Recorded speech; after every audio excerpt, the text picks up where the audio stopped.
요한계시록 3장 7절 8절 같이 읽을게요. 빌라델비아 교회의 사자에게 편지하라. 거룩하고 진실하사 다윗의 열쇠를 가지신 이 곧 열면 닫을 사람이 없고 닫으면 열 사람이 없는 그가 이르시되 볼지어다 내가 내 앞에 열린 문을 두었으되 능히 닫을 사람이 없으리라. 내가 네 행위를 아노니 내가 작은 능력을 가지고서 내 말을 지키며 내 이름을 배반하지 아니하였도다. 아멘.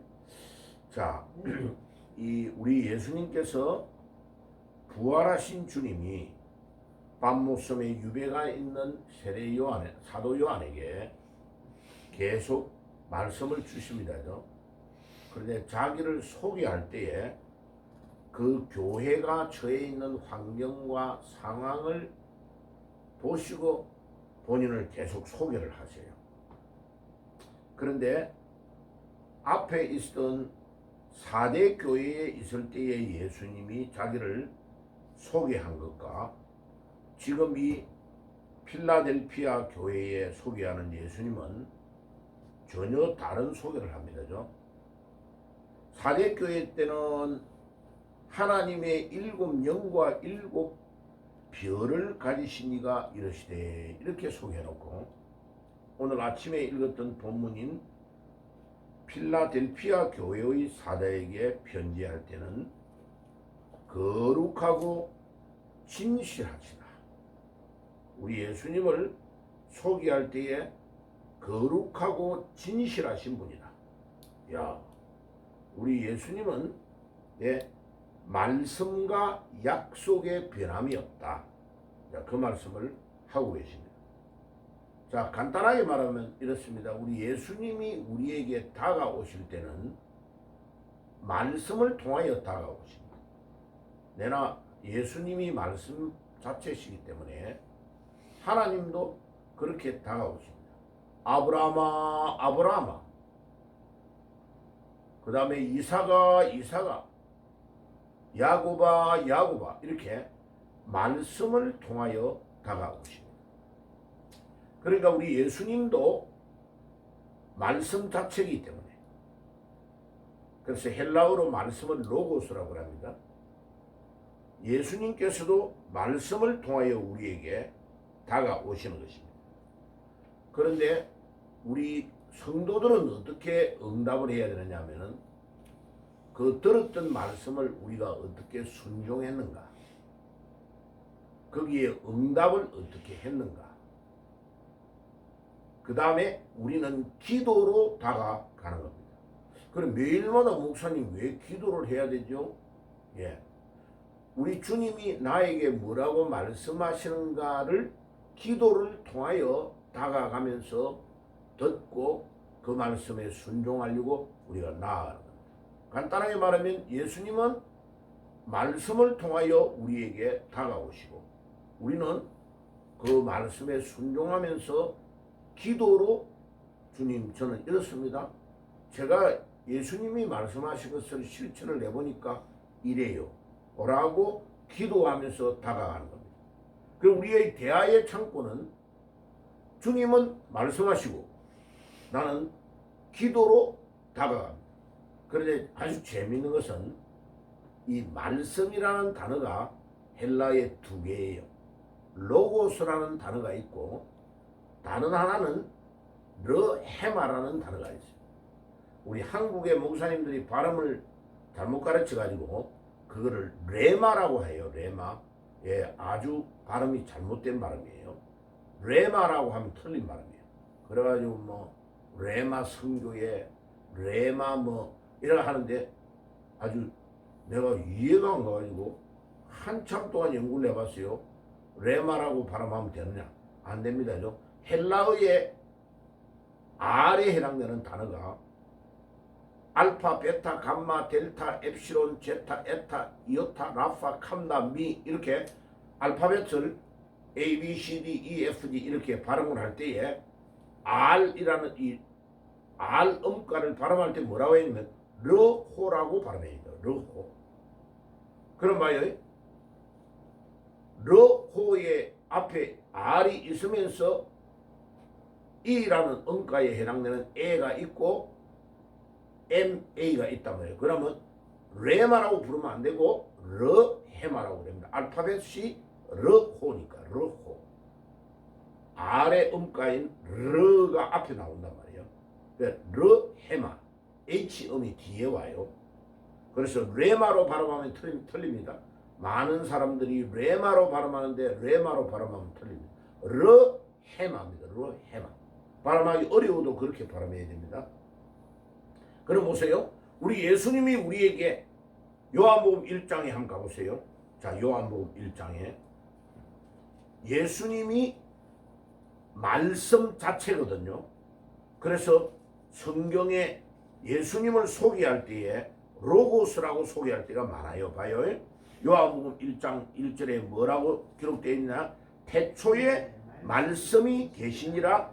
이 말씀이 하나님과 함께 계셨으니 이 말씀이 곧 하나님이라. 자, 천하 만물을 창조하신 인격자인 예수님을 소개할 때에 로고스라고 소개해요.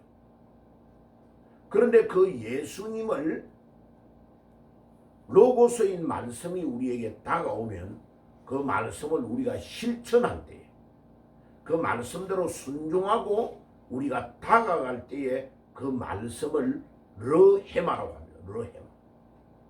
말씀이 우리에게 임하고 그 말씀을 우리가 순종하면 그 말씀이 우리에게 다가와서 실천으로 옮겨질 때에 르헤마가 되는 것입니다. 그러니까 성탄절날 우리 외우는 성경 구절이 있죠. 마리아에게 주의 말씀이 임하여 이럴 때 마리아에게 주의 말씀이 임하여 우리 예수님이 말씀하시는 우리 하나님이 말씀하시는 천사를 통하여 하는 말씀이 임하여 임한단 말이죠. 그런데 주의 계집종이오니 말씀대로 내게 이루어지다 이럴 때에 그 말씀이 나에게 이루어져서 아기가 잉태가 되는 거죠. 그때에 르헤마가 마리아의 입장에서는 되는 겁니다. 한 구절에 로고스라는 단어와 르헤마라는 단어가 두 개가 나오는 이유가 그겁니다. 그러니까 이제 그거는 다음에 로고스와 르헤마에 대한 말씀을 설교를 따로 해놓은 걸 가지고 성경 구절도 상세히 말씀하면서 제가 이야기를 할 날이 올 겁니다. 자, 오늘 요한계시록 3장에 주님께서 3장 7절에 빌라델비아 교회라 했는데 빌라델비아를 이름을 고쳐야 된다 그랬죠. 필라델피아입니다. 앞에 PH 음이에요. 그리고 영어에는 PH 음가가 없습니다. 왜냐하면 헬라어에만 PH 이 파에 해당되는 단어가 있기 때문에 그래요. 그래서 친구 사랑이라는 이름이 필라델피아라고 말씀을 드렸어요. 그죠? 그래서 한글 성경에 빌라델비아라고 B 발음을 해놓은 거는 고쳐야 됩니다. 발음이 잘못된 거예요. 필라델피아 교회의 사대에게 편지하라. 거룩하고 진실하사 다윗의 열쇠를 가지신 이가 우리 예수님을 거룩하고 진실하다. 그러니까 하나님의 말씀이 거룩하고 진실하다는 거예요. 왜? 예수님 본체 말씀 자체이신 예수님이 말씀이시고 약속이기 때문에 그래요. 그러니까 그 말씀의 본체이신 예수님이 그렇기 때문에 예수님의 말씀은 한번 선포가 되면 반드시 그대로 이루어지고 약속이 진행되는 거예요. 그러니까 우리 신앙생활에서 제일 중요한 것은 뭐냐면 하나님의 말씀을 가장 귀중하게 여기는 믿음이 제일 중요한 거예요. 이 말씀에 대한 기준이 안 돼 있으면 신앙이 흔들리는 겁니다. 그러니까 예를 들면 장로교와 감리교로 구분이 되는데 성경에 여러 곳에 하나님이 예정한 대로 구원을 받는다. 사도행전에도 나옵니다. 주께서 미리 예정하신 자들을 부르시고 했단 말이고요. 그런데 이거를 인위적으로 바꾸는 거요. 아유, 하나님이 예정한 자만 우리를 갖다가 믿게 한다면 그럼 우리가 전도를 왜 해야 돼? 이렇게 자기의 논리로 사람의 생각으로 말을 바꾸는 거예요. 아니에요. 하나님은 사실은 우리의 도움이 필요 없어요. 그런데 왜 우리를 사용하시려고 합니까? 하나님께서 우리에게 복 주시려고, 우리를 통하여 역사하시고, 우리를 통하여 복음이 증거되게 하시고, 그 사람이 누구와 사용되느냐에 따라서 주께서 역사하시고 일을 하신다 이 말이에요. 그래서 말씀의 자체이시고 본체이신 예수님이 그 말씀을 선포하면 그것은 변함없는 약속이고 그대로 이루어진다라는 말씀을 3장 7절에 이렇게 거룩하시고 신실하사 자기를 예수님을 이렇게 소개하고 있는 겁니다. 두 번째에 뭐라고 해요? 다윗의 열쇠를 가지신 이가. 왜 하필이면 다윗의 열쇠라고 합니까? 이스라엘 백성들에게는 제일 위대한 왕이 누구요? 다윗 왕이에요. 예, 부족한 점도 많았지만 가장 영토를 넓게 차지하고 그 다음에 나라를 가장 견고하게 40년 동안 이끌어갔던 왕이 누구였느냐? 다윗 왕이에요.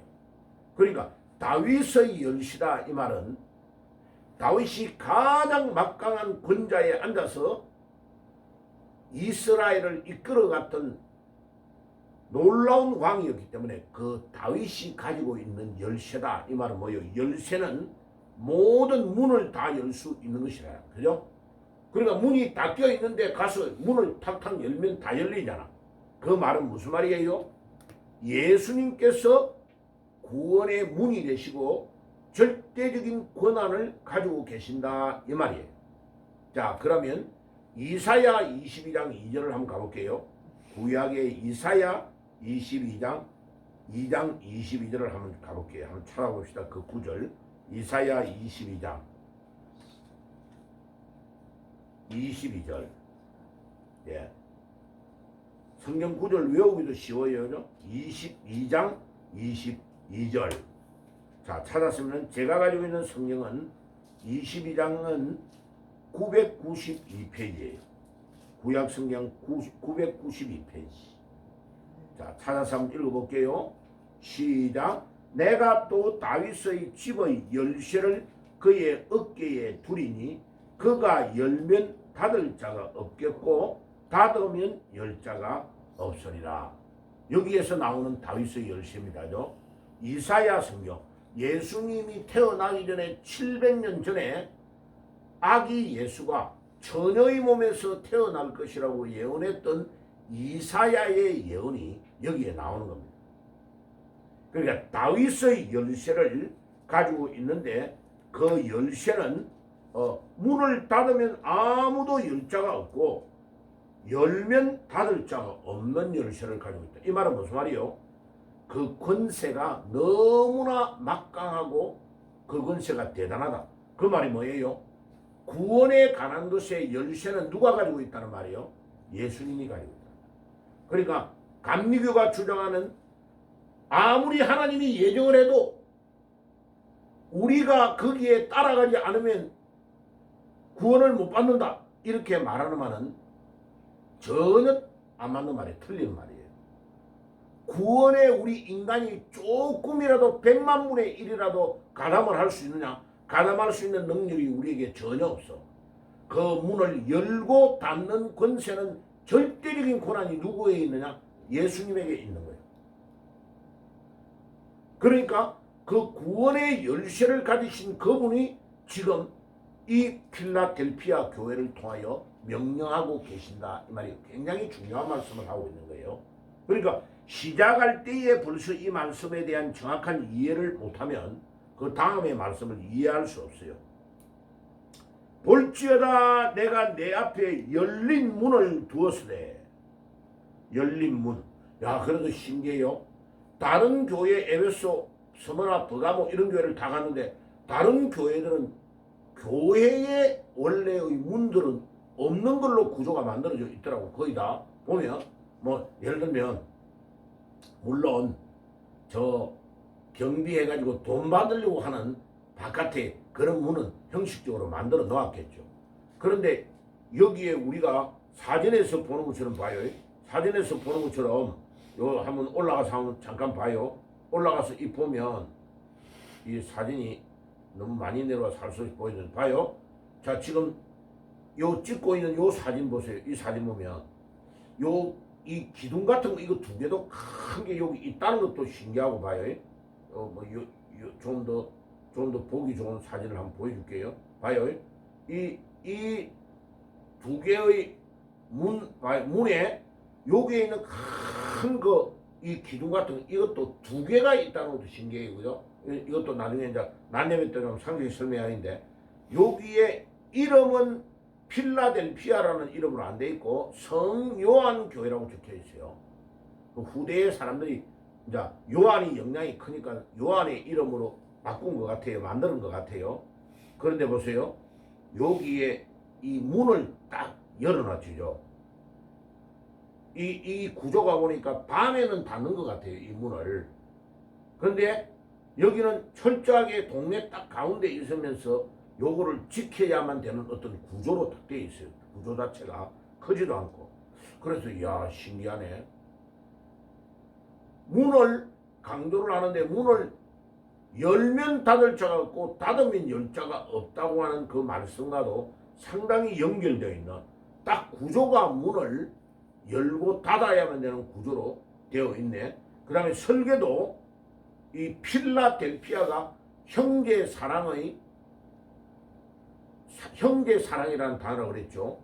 형제가 한 명이 버가모의 왕이 그 동생 왕과 연결해서 형제 우애를 위해서 이름을 만드는 것이 필라델피아라고 한다 했죠. 그죠? 형제 사랑의 도시 말할 때 필라델피아라고 한다 했잖아요. 그래서 이 설계를 할 때부터 요 두 개로 딱 기둥을 만들어 가지고 하는 걸로 구조를 만들었나? 그 생각이 굉장히 많이 들었어요.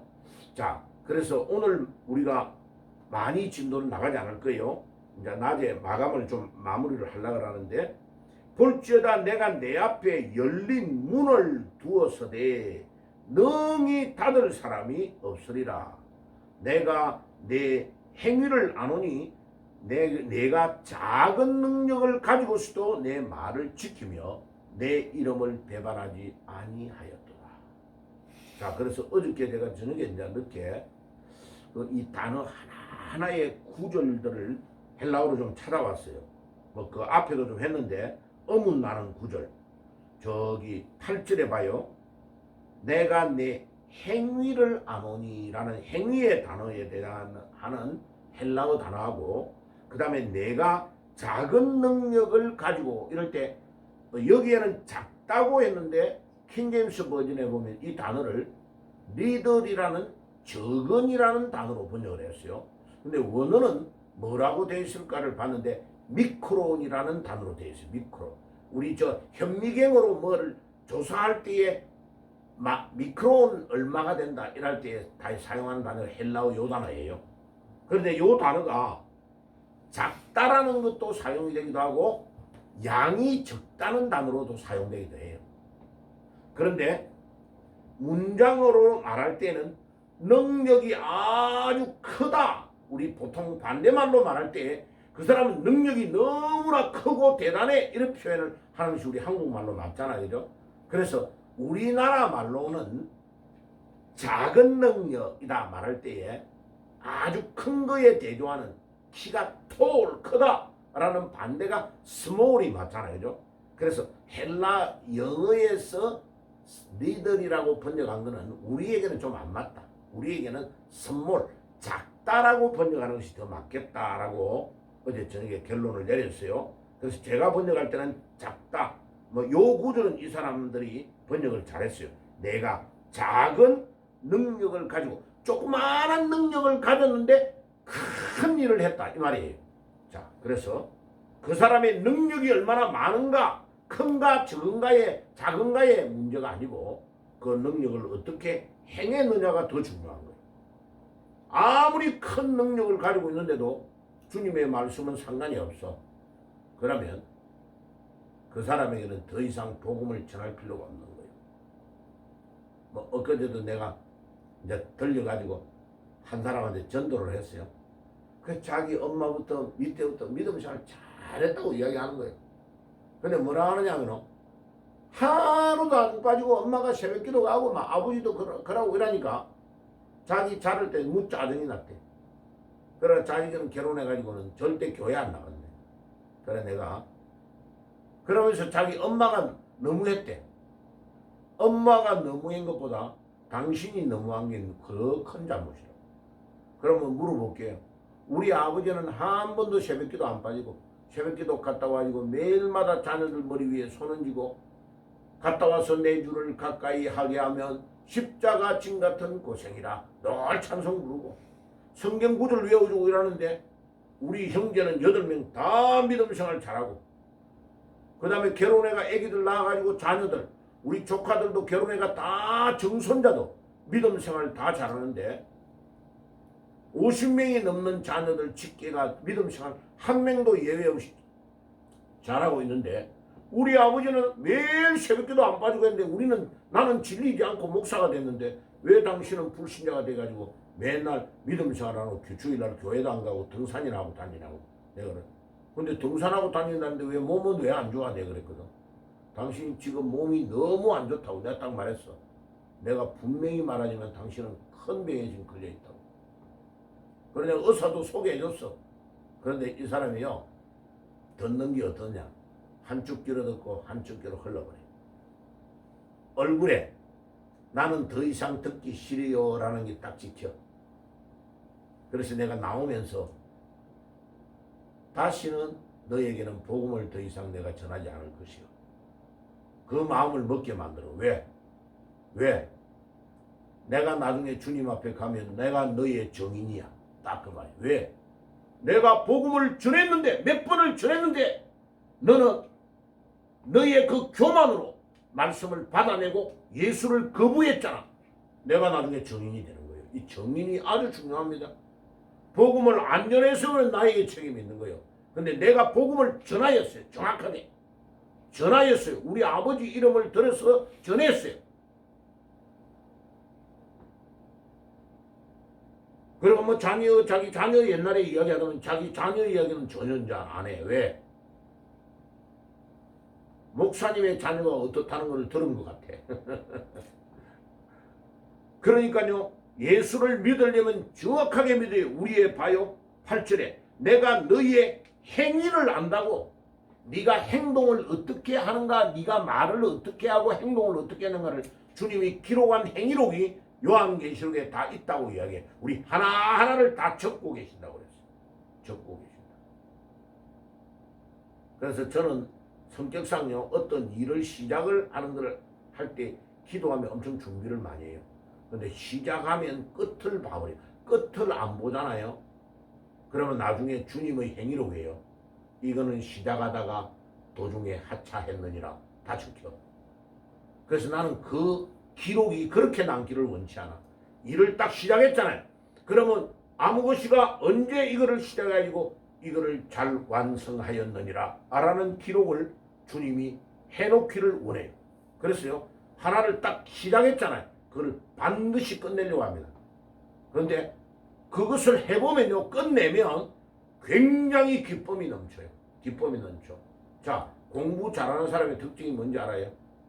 수학 문제 같은 거를 답지 안 보고 계속 풀어보는 거야. 시간이 엄청 걸려요. 어떨 때는. 근데 대부분은 10명이면 9명이 도중에 포기해버려요. 그래 놀러 가버리고 포기해버린 거예요. 근데 공부 잘하는 사람의 특징은 뭔지 알아요?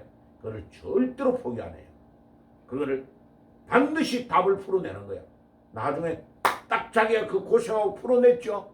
그러면요 그 다음에 시험을 칠 때 그거보다 어려운 문제가 딱 나와도요 절대 두려워하지 않아요. 왜? 내가 그렇게 맨날 며칠을 고생해가지고 풀었던 그거는 잊어버리지 않거든. 그래 그것만 따로 노트를 정리를 해놔요. 잘 틀리고 내가 고생하면서 답을 냈던 것은 정리를 하는 노트가 따로 있어요. 그럼 나중에요 마지막에 시험 치기 바로 직전에는 뭐만 공부하면 되느냐? 따로 정리해놨던 그것만 정리하면 돼. 왜? 다른 것은 너무 쉽게 알아맞혀서 답을 다 내기 때문에. 그 공부가 시간이 엄청나게 전략돼요. 앞에 준비할 때는 시간이 많이 걸리는데 시험을 칠 날이 다가올 때는 농땡이 치고 맨날 놀았던 사람은 뭐를 공부해야 되지를 모르는 거예요. 그런데 공부 잘하는 사람의 특징은 내가 잘 맞춘 것과 내가 틀렸던 것이 구분이 정확하게 되어 있어요. 10분의 1도 안 되는 노트에 정리되어 있는 그것만 한 번 더 읽어보면 끝이야. 그러니까 항상 시험을 치면 1등은 항상 1등해. 꼴찌는 항상 꼴찌를 해. 왜? 요령과 체계와 정리가 안 되기 때문에. 오늘 우리 주님께서는 우리의 행위를 하나하나 기록한다고 하십니다. 주님의 행위록에 기록되어 있는 것이 우리의 기록의 근거일 것입니다. 오늘도 주님 앞에 만점을 받는 여러분들이 되시기를 주의 이름으로 축복합니다.